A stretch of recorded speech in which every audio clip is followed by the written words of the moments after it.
Vamos abrir a palavra do Senhor em Marcos, capítulo 1.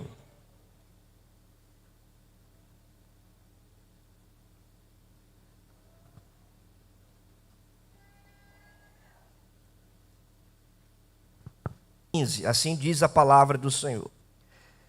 Depois de João ter sido preso, foi Jesus para a Galileia, pregando o evangelho de Deus, dizendo: o tempo está cumprido e o reino de Deus está próximo. Arrependei-vos e crede no evangelho. Vamos orar? Senhor Deus, nós lemos a tua palavra e te pedimos a Deus, nesse momento, abre os nossos olhos para contemplarmos as maravilhas do teu evangelho, da tua lei. Fala conosco, fala com o teu povo, fala com cada um de nós. Nós precisamos ouvir a tua voz e sermos alimentados por ti, que é o nosso supremo pastor.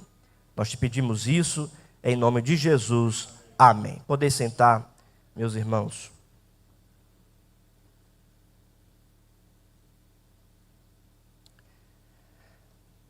Nós fazemos parte do reino de Deus. A igreja faz parte deste reino. Cada crente faz parte deste reino. Nós somos peregrinos aqui neste mundo. Nós estamos de passagem aqui nesse mundo. Porque nós somos cidadãos de um reino eterno, celestial e espiritual. E que um dia virá com toda a sua plenitude e glória na volta do Senhor Jesus. O texto que nós lemos está tratando acerca deste reino, o reino de Deus. O evangelista Marcos, que foi um dos primeiros evangelistas a escrever o evangelho de Jesus, ele narra aqui os acontecimentos deste reino inaugurado por Cristo Jesus. Esse reino que está próximo, que chegou com Cristo, mas que também vai ser pleno na volta de Cristo, quando ele retornar.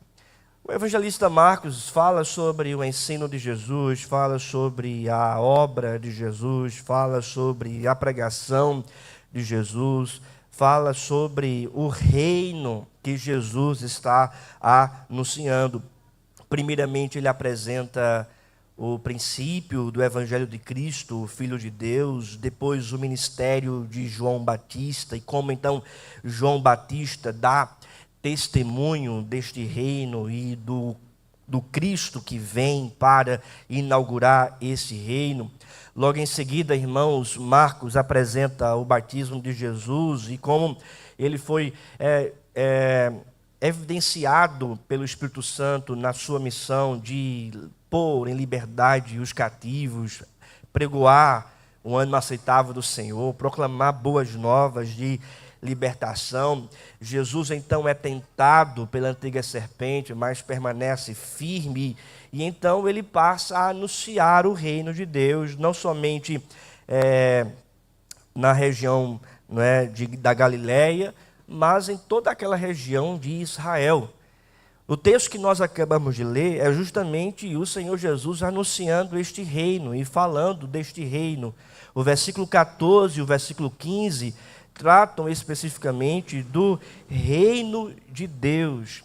E quais são, portanto, as marcas apresentadas aqui neste texto acerca do reino de Deus? Eu gostaria de tratar sobre isso, sobre o reino de Deus e como esse reino se relaciona com a nossa vida, com esse mundo, o que é que este reino exige de nós e o que é que esse reino anuncia para todos nós. Primeira verdade, nós vamos pensar sobre a hostilidade que existe contra o reino de Deus. Porque o versículo 14 diz: depois de João ter sido preso, foi Jesus para a Galileia, pregando o evangelho de Deus, dizendo: o tempo está cumprido e o reino de Deus está próximo. Arrependei-vos e crede no Evangelho. Jesus, então, aqui é descrito por Marcos como esse pregador do reino, dizendo: o tempo está cumprido e o reino de Deus está próximo. Ele está anunciando o reino de Deus, ele está tratando acerca do reino de Deus. Mas, primeiramente, há um relato na narrativa acerca da hostilidade que existe nesse mundo contra o reino de Deus, quando ele afirma, no versículo 14, depois de João ter sido preso. Depois de João ter sido preso. Ou seja, João já anunciava esse reino que chega com Cristo, esse reino que se aproxima com Cristo. João já proclamava este reino de luz, este reino de graça, de salvação, de perdão. João Batista veio justamente para abrir o caminho deste rei eterno que se chama Jesus. E o texto, portanto, diz que João foi preso. E de fato nós bem sabemos a história de João Batista, este proclamador do reino, este arauto do reino, que de fato foi, digamos assim, condenado injustamente à morte e decapitado. Nós sabemos, irmãos, que João sofreu isso não por causa de questões políticas, humanas e terrenas, mas João sofreu isso por causa da mensagem que ele proclamava, a mensagem do reino de Deus. Então a primeira verdade é que aqueles que vivem o reino de Deus, que vivem no reino de Deus, que anunciam o reino de Deus, eles são de algum modo perseguidos, diretamente ou indiretamente, mas são perseguidos porque existe uma hostilidade deste mundo contra o reino de Deus. Paulo fala sobre isso, que aqueles que querem viver piedosamente serão perseguidos. A gente olha para o relato de Lucas, tratando sobre a igreja primitiva, Lucas afirma que eles eram perseguidos o tempo todo. Eles eram perseguidos pelo Sinédrio de Jerusalém, eles eram perseguidos pelos soldados romanos, eles eram perseguidos pelos gregos com aquela cultura helênica, eles eram perseguidos o tempo todo. Aqui e acolá eles estavam sendo perseguidos. Então, nós percebemos que existe uma hostilidade, uma perseguição deste mundo contra aqueles que querem viver plenamente o reino de Deus. Nós não seremos aplaudidos pelo mundo, irmãos, mas nós seremos perseguidos. Nós não seremos aprovados pelo mundo, mas seremos desaprovados pelo mundo.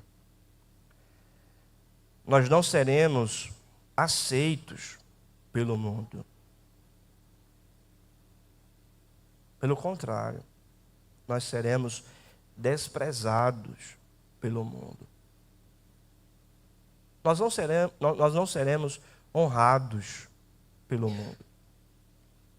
Seremos desonrados pelo mundo. Aqueles que vivem no reino e buscam viver a vontade do Senhor, estes vão sofrer a hostilidade do mundo. Porque, como diz a palavra, o mundo jaz no maligno. O mundo milita contra o reino de Deus.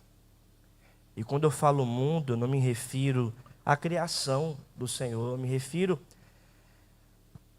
a todo o sistema pecaminoso, diabólico, carnal,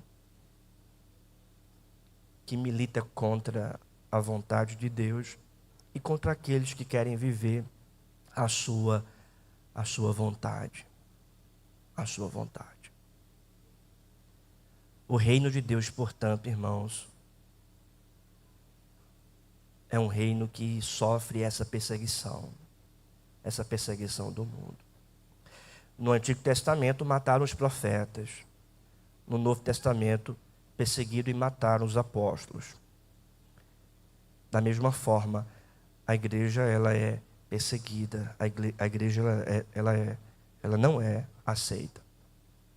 É por isso que quando você estiver no seu trabalho e você anunciar os princípios do Evangelho que conduz a você no seu trabalho, você vai ser zombado. Mas glória a Deus por isso. Porque é melhor, irmãos, ser zombado e desaprovado pelo mundo do que ser desaprovado por Deus. Se você não vive essa hostilidade, alguma coisa está errada na sua vida, na sua caminhada com Cristo. Se o mundo te aceita muito bem, então é bem provável que você não está vivendo muito bem o Evangelho e o reino de Deus.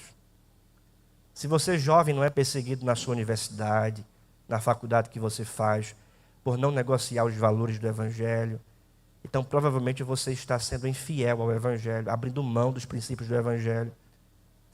Se você é adolescente, criança, até mesmo na escola, não recebe algum tipo também de hostilidade, alguma coisa está errada. Porque o mundo não aceita aquilo que nós cremos e a gente tem que ser fiel a Deus. Eu me lembro de uma vez que eu garoto, criança, acho que tinha uns 6, 5 anos por aí, ou menos, no colégio lá de Bom Conselho, Colégio das Freiras, né? E eu me lembro que antes de começar a aula, todo mundo se reunia para orar os santos católicos, a fazer as rezas, e todo mundo ficava de pé para fazer essas rezas. E eu não me levantava, eu ficava sentado. Eu orava, fechava meus olhos e orava a Deus. Eu não fazia aquelas rezas. Porque a gente tinha aprendido em casa que a gente tem que orar.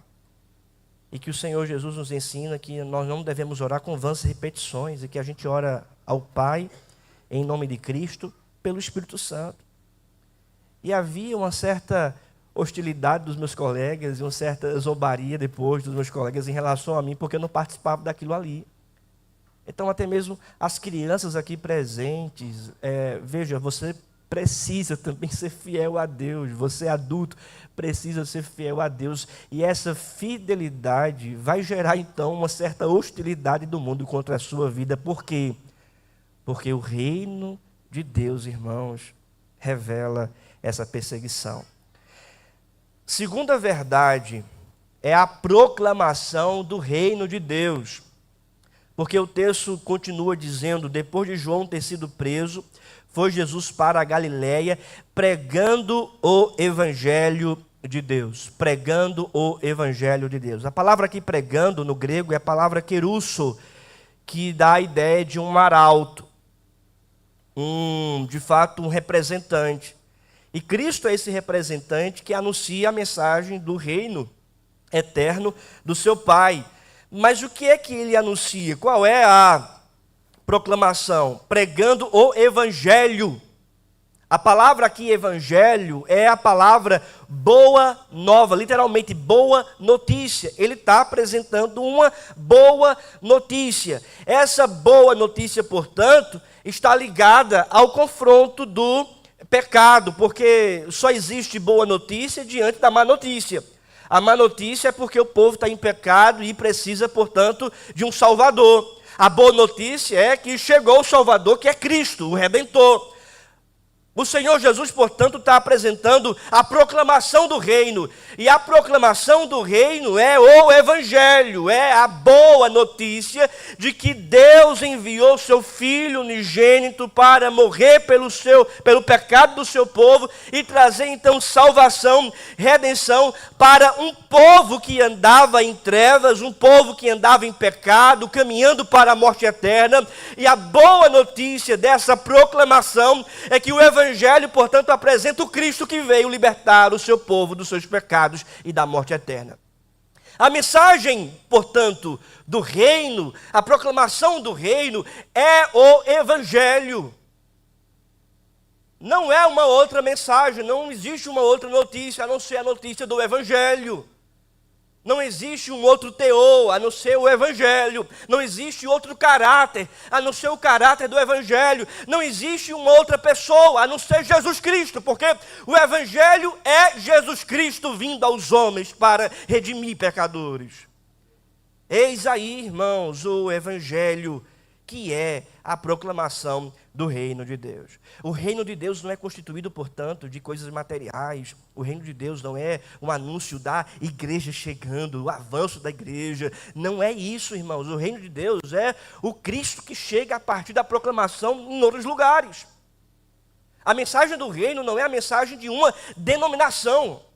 Não é a IPBU chegando. Não é a igreja presbiteriana chegando. E pensando até sobre isso, eu às vezes nem gosto, né, quando de falar somos a IPBU.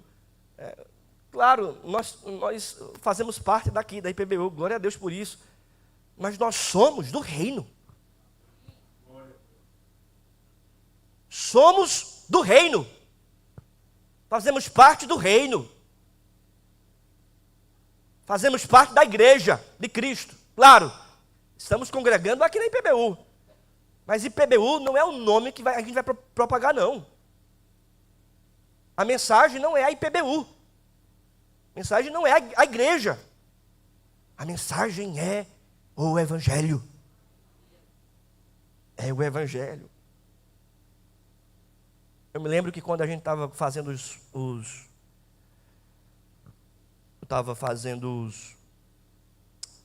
panfletos para os evangelismos, ano passado, aí eu tinha pegado o modelo que tinha logo, né, a divulgação da igreja e tal. Eu olhei assim, não, a gente vai divulgar logo Cristo. Aí eu peguei uma página inteira do folheto e coloquei logo assim, esperança, eu nem me lembro, a esperança em Cristo, alguma coisa assim, a nossa esperança. O título era sobre esperança e um texto falando sobre Jesus. Né? E do lado, os horários do culto, tal, para quem quiser ouvir o Evangelho. Mas a mensagem não é a mensagem da igreja em si, é a mensagem do Evangelho. Olha, se tem uma coisa aqui na IPBU que a gente quer fazer, é investir dinheiro no reino de Deus. Investir dinheiro no reino de Deus. Não é na igreja. É no reino. É manter missionários, é plantar outras igrejas, é fazer isso. Porque nós não somos um reino, não.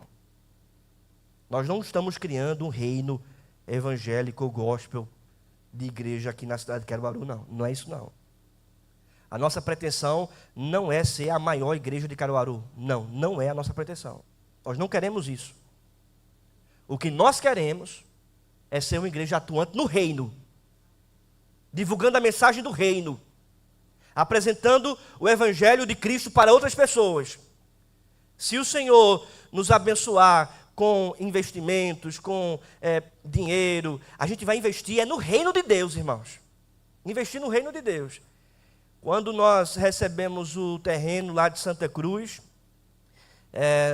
me veio à mente, né? Eita, a gente não tem a gente não tem um lugar para ficar, uma igreja, né? Uma estrutura nossa, a gente não tem, aqui é alugado.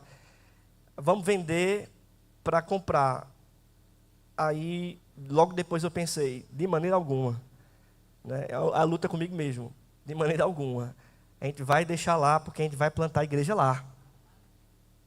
Vai plantar a igreja lá. E se Deus quiser, irmão, se for da vontade de Deus, nós vamos plantar uma igreja bíblica na cidade de Santa Cruz. Nós temos orado por isso. E Deus escuta as nossas orações. Por quê?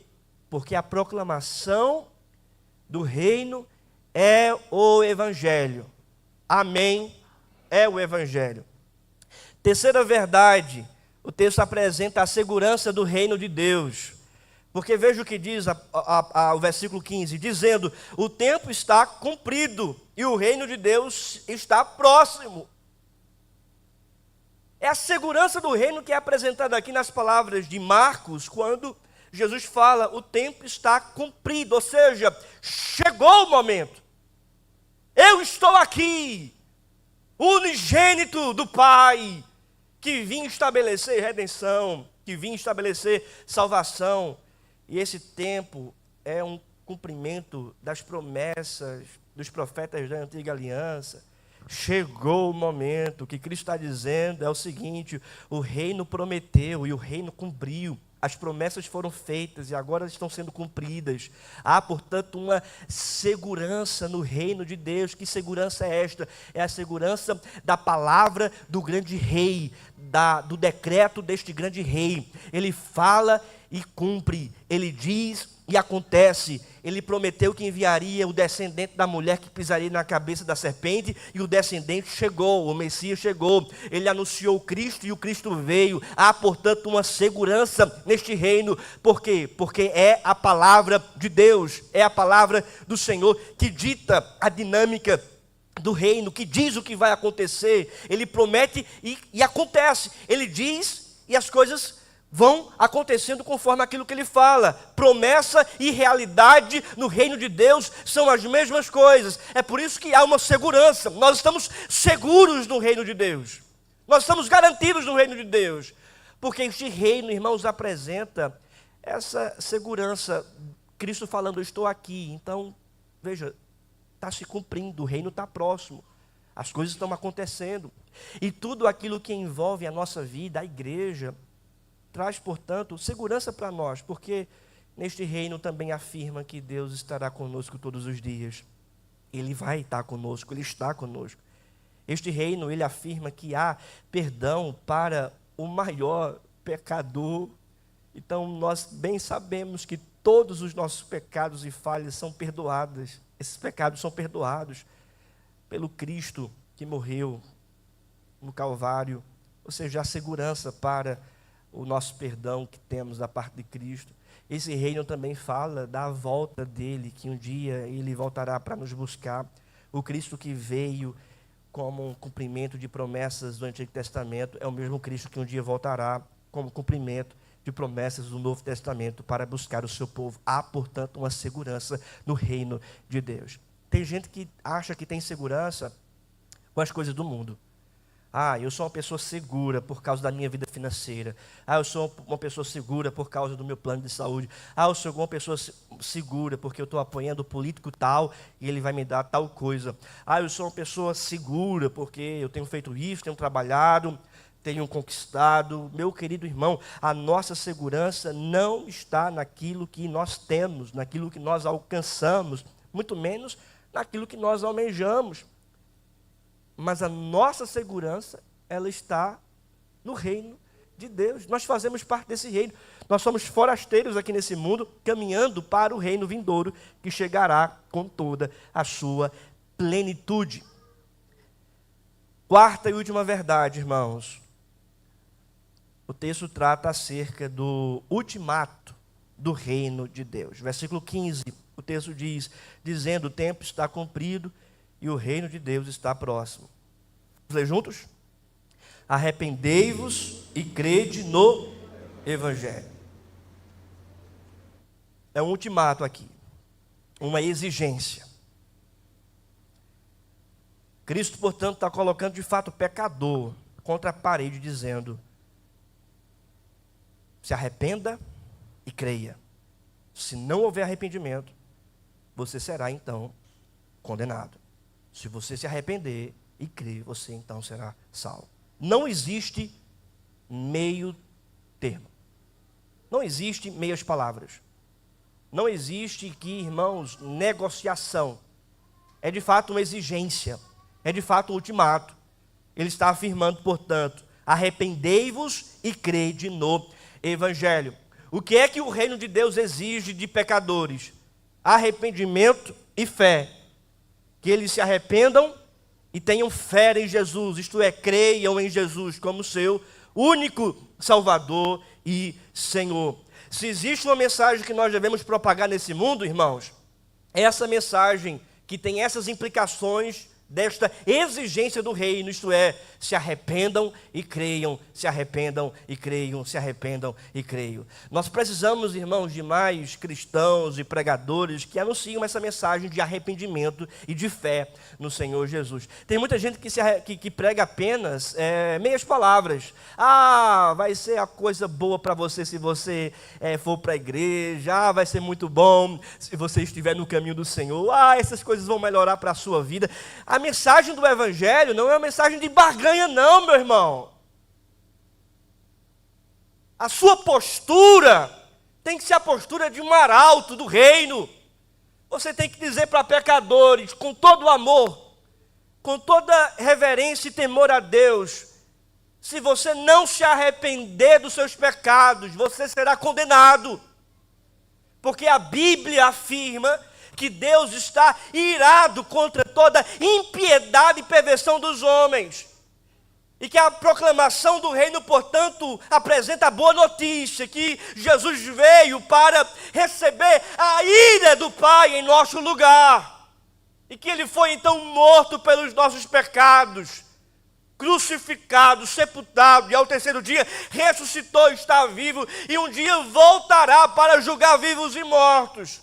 É por esta razão que você precisa se arrepender dos seus pecados e crer em Jesus Cristo, porque dessa forma, fazendo isso, você será salvo. De outro modo, você será condenado.